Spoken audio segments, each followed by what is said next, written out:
Hey,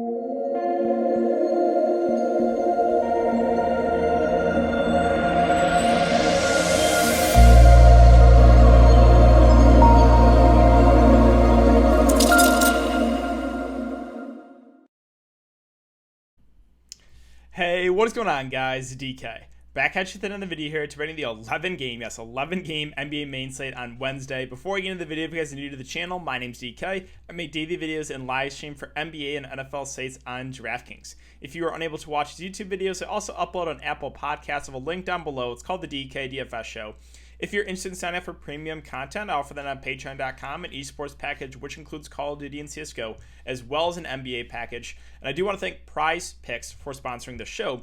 If you guys are not familiar with Prize Picks, or this is your first time watching these videos, the idea is you take over/under on fantasy points. So right now they have nothing posted for NBA, but sometimes they'll have second half contest, sometimes they'll have fourth quarter contest, and then for tomorrow, you're probably going to see stuff trickle in maybe later tonight, if not again early tomorrow. And so they have, like, what I'm showing right now is golf, but they have every sport you can think of, right? So they have esports, they have PGA, baseball, NBA, NFL when it comes back, right? They have everything. And these will move. These lines will move, projections, fantasy scores. So if you see one that you think is either too high or too low, then take advantage of it. Mentioned it on the stream today. I think it was in the Patreon live stream. Someone asked about it with the Lakers, right? For some reason, they had Drummond at almost like 40 fantasy points. I'm looking at that. I'm like, I think that's a little bit too high. Same with Montrezl Harrell. I think he was like close to or high 20s to 30. I was like, I think that's a little bit too high for both those Lakers centers. But yeah, that's the idea, right? If you see one that you think is too high or too low, take advantage of it. Then you can mix and match sports. Again, it's fun because it's a nice change of pace from DraftKings. You are not playing against anyone, right? You're just playing against the house. So if you guys want to try it out, you can sign up using the code DKDFS. DKDFS, all one word, link down below. You will get a 100% match up to $100. You put $100 in, you get $200 to play with.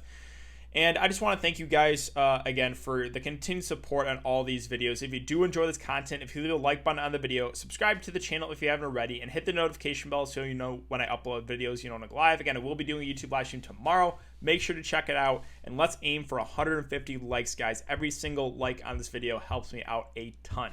But all right, so before we talk about players and the prices for this, again, it says 13, but it's only 11 game main slate. We have one early game. Let's go over my lineup here from Tuesday. So Tuesday, I took it really light.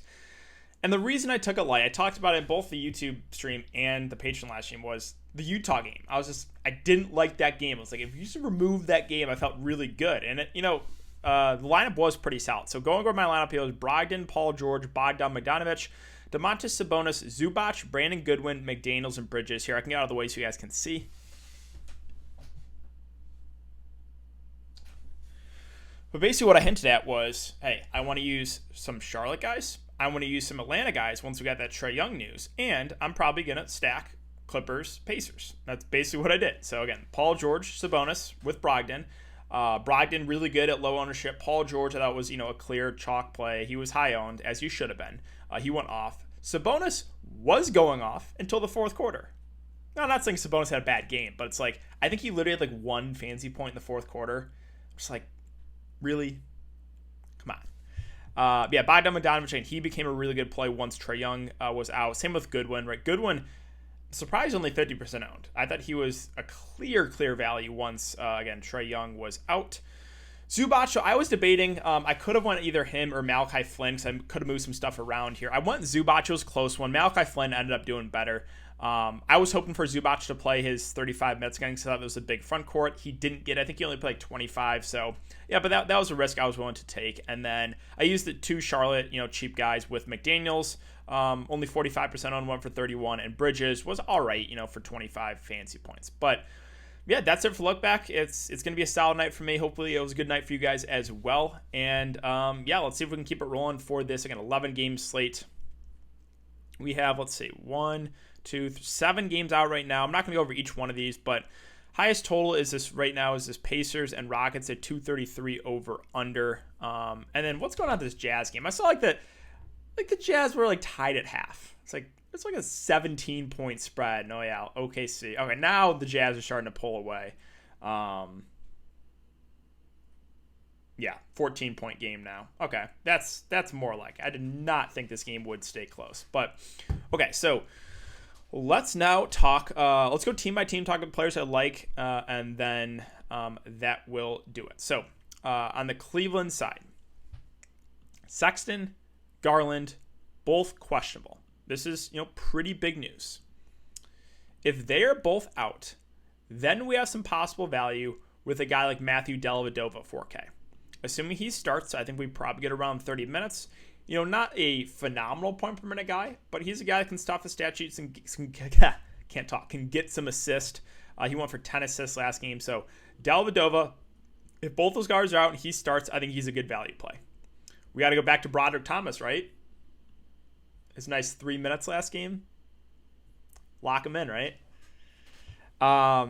No, but Jarrett Allen, Larry Nance should be back here. I'm probably staying away from the front court. They have too many bigs right now. Allen, Nance, Love, Hartenstein, throw Dean Wade in there. I'm staying away from everyone else. So if both guards are in, I'm probably just crossing off this team. If both guards are out, I think it's Dellavedova that's the play.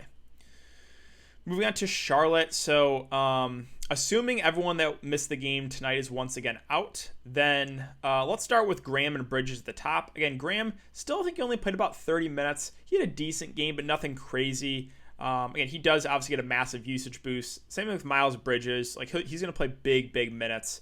I think both the guys for Charlotte are solid plays in the mid-range, but I wouldn't say either are must plays. Now with the center position, it was Bismack Biyombo that started. We got the quote that, we're going to start Bismack or Cody at center and Caleb or Cody Martin. It's like, what? Just give us the starting lineup, Borrego. Like, I just saw that. I was like, really? Yeah, so Biyombo had a good game. He played, I think it was 28 minutes tonight. If he starts again, yes, he's in play for value. I guess I'm a little bit tilted because I played Bismack Biyombo a lot this year when he's been cheap, and he's let me down every time. And I saw tonight he goes for a double-double. It's like, so tilting. But, yeah, so assuming Biyombo starts, I think he's probably the safer play of the two of Cody Zeller. I thought Cody Zeller played more in this game. He only played 20, so, yeah, keep an eye on the starting lineup. I think McDaniels is a pretty decent play either way. He should play big minutes. Even at 4-7, I think is a decent value. Wanamaker off the bench, I think he shot like 1 of 15. I don't know exactly what he finished. I think he started like 1 of 12 from what I saw. He should play mid-20s minutes off the bench, and you could look to him for value. No one's probably going to go there after that terrible shooting game. And then I think it was Caleb Martin that started. Yes, it was Caleb. Okay, I just wanted to make sure I got that right. So Caleb Martin started. He had a really good game. He played big minutes too. So if Caleb Martin starts again, I actually think he's a good value play. So really, a lot of this will depend on the starting lineup, but there's definitely some plays here for Charlotte. Brooklyn and Philly, please play Kyrie. Please. My best ball team really needs it. We'll have to keep an eye on him. He's questionable with personal once again. If Kyrie is out, we have Aldridge, I think, is already out too. And then Shioza left the game today.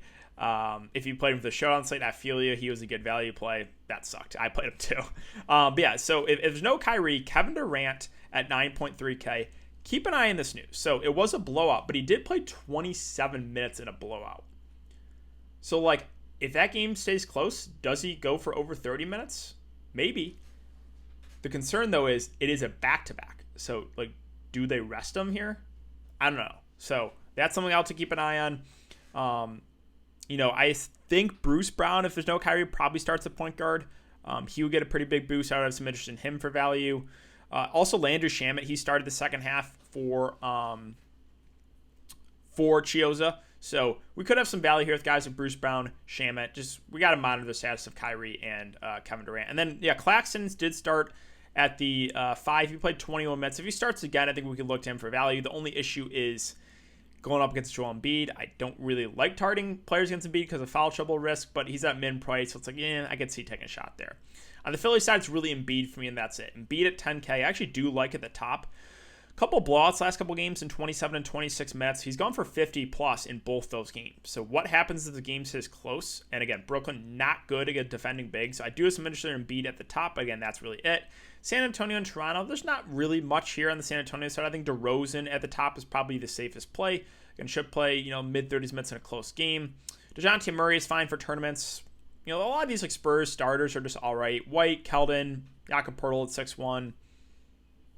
They're just kind of sure, they're there. They're on the slate. Moving on to Toronto. So keep an eye on Lowry. Was it rest? Yeah, so it was rest today. I think he'll be back for this one. Assuming he's back, Lowry's probably my favorite play because in his first game back, I was so surprised. He played 21 first half minutes. He was on pace for 42, but only finished with only 37 minutes. It just seems like they're just going to give him as many minutes as he can handle. So Lowry, assuming he plays, I like him a good amount. There's not a ton else I like. A lot of guys are priced up. Kem Birch did get a little bit more on. I think he played a little bit alongside Boucher too. So at close to min price, he would probably be the value guy I would take a shot on if I had to pick one. Clippers and Pistons. Again, Kawhi Leonard, please. My best ball team. It really needs you. Hoping he plays for myself. If Kawhi Leonard is in, then I don't know if I'm going to get to anyone on the Clippers. Right, a little bit worried about the blowout too. If Kawhi Leonard is out, then it's back to the same situation. It's Paul George who becomes a really good play at the top. And then we got guys like Marcus Morris, Nick Batum become viable. Again, Zubac is all right in the mid-range, but did lose minutes today. And then Rondo for value. Rondo's been playing about 20 minutes last few games. He's really cheap. So, yeah, there's definitely a few guys here for the Clippers. Moving on to Detroit, not much. Tough matchup. Grant back. Corey Joseph's probably the guy. I've been on him a lot recently. He's been somewhat low-owned. 32 minutes last 3 games. I expect about 30 minutes from him. I'm fine going to Kojo. But other than that, there's probably no one else I'm getting to. Killian Hayes is back. That definitely takes Saban Lee out of play. They just have so many guys. They have so many guys. I don't think I'm touching on anyone else in Detroit. New York and New Orleans. Not a ton here on the New York side. It's probably Randall for me, and that's about it at 9.5K. Again, minutes plus triple-double upside. Like the matchup. Randall's the guy for me. Don't know if he gets anyone else.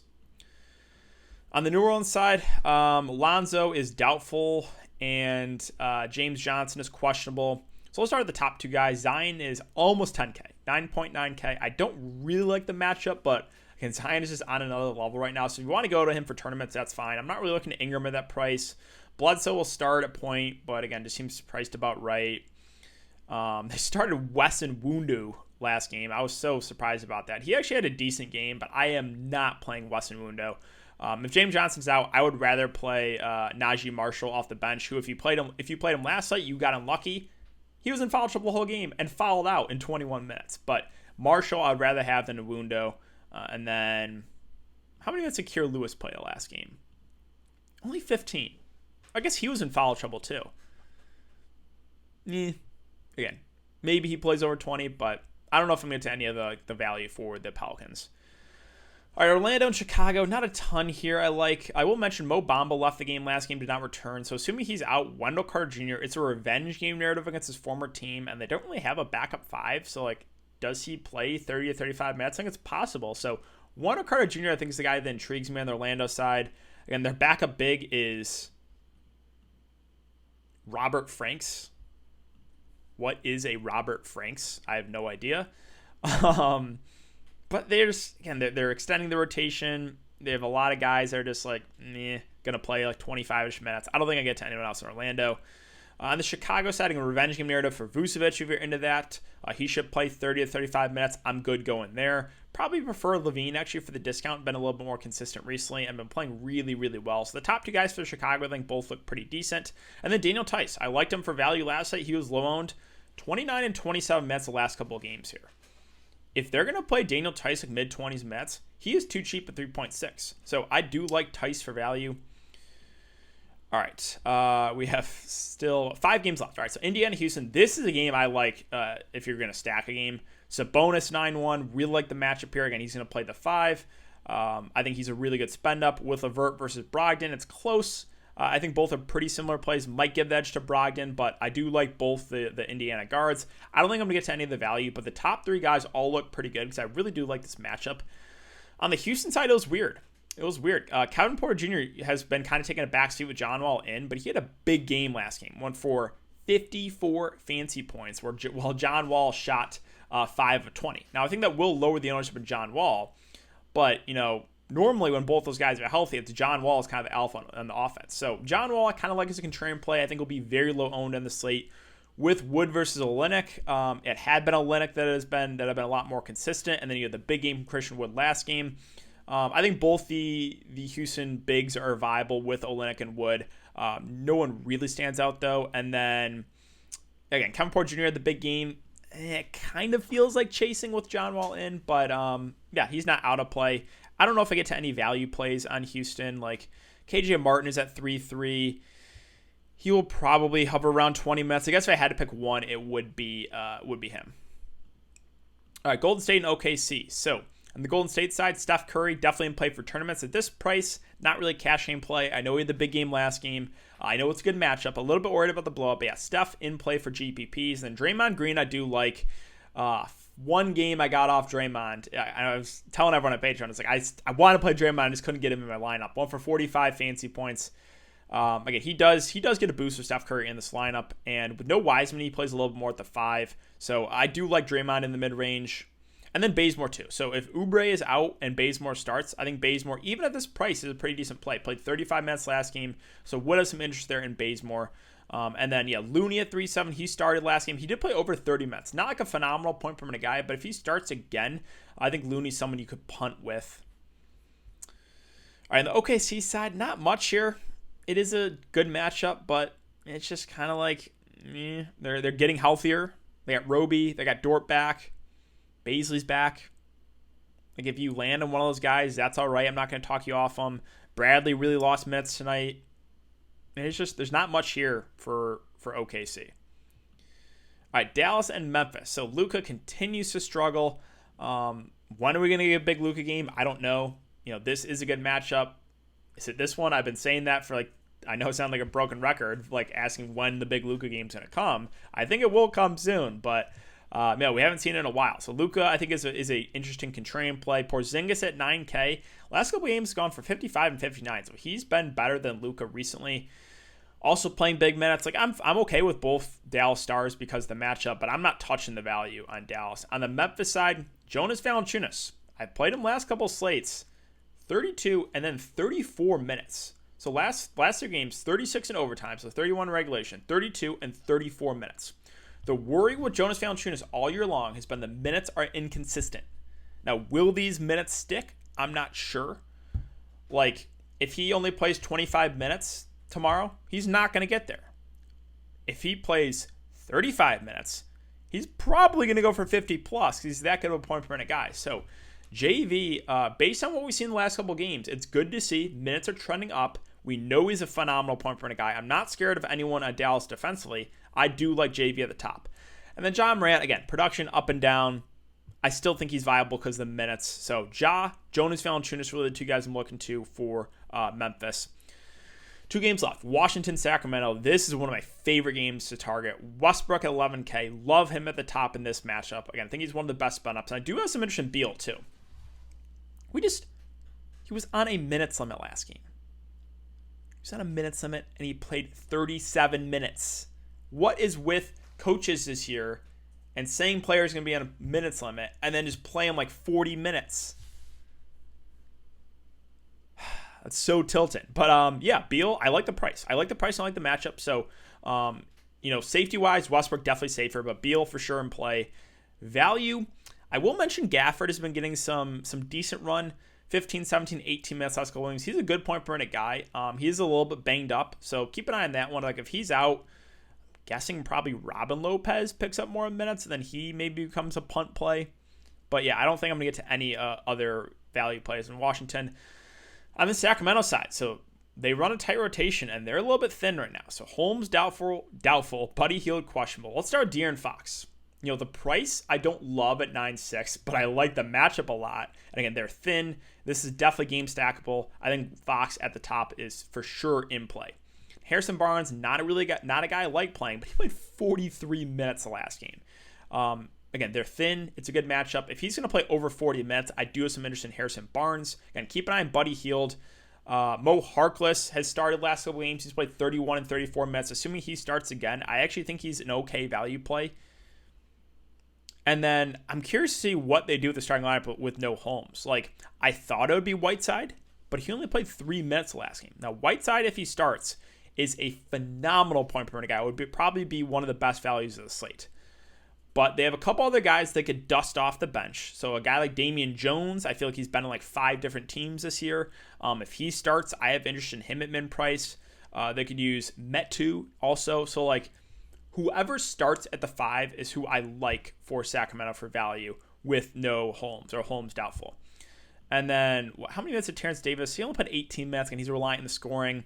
DeLon Wright's at 4K, probably gets around 20 minutes off the bench. I don't know if we have to go there, like maybe for GPPs, but the main interest for me is Fox. It's Barnes in the mid-range, as weird as it is to say. I think he's certainly viable. Like Halliburton at 6'2" has been a little bit disappointing recently. I don't know if I'm going to go there. And then value, we have Harkless and whoever starts at the 5. All right, final game with Miami and Denver. Not really, the best matchup for either team. Both teams pretty good in the defensive end. So Jimmy, Bam, fine contrarian plays. The guy I like the best, once again, is Kendrick Nunn. He was the guy I mentioned today that I like the best for Miami. I think he got off to a pretty decent start just because with no Oladipo, he played 32 minutes the last game. Again, I'm curious to see what he finishes with tonight, but Nunn's probably the guy I like the best in Miami. And not much else I like. On the Denver side, no Jamal Murray. Does that change a lot? Not really, because he's already been out a couple games before that. Again, really sad about the injury. But yeah, Jokic, more of a contrarian play for me. MPJ, Aaron Gordon, Will Barton are all in play, but no standouts. And then they'll have a combination, like a 3-headed monster of Monte Morris, Campazzo, and PJ Dozier kind of man those Jamal Murray minutes. Whoever starts is probably the guy I like the best. It's been Campazzo recently, so if he starts, I think he's someone we can look to for value. But yeah, that's going to do it for the video today, guys. I know it was a longer one, but yeah, if you guys have been enjoying the content so far, I would really appreciate if you leave a like button on the video, subscribe to the channel if you haven't already, and hit the notification bell so you know when I upload videos, you know when I go live. Again, I will be doing a YouTube live stream tomorrow. Make sure to check it out. Thanks again. Have a great night, guys, and I'll see you all tomorrow on the live stream.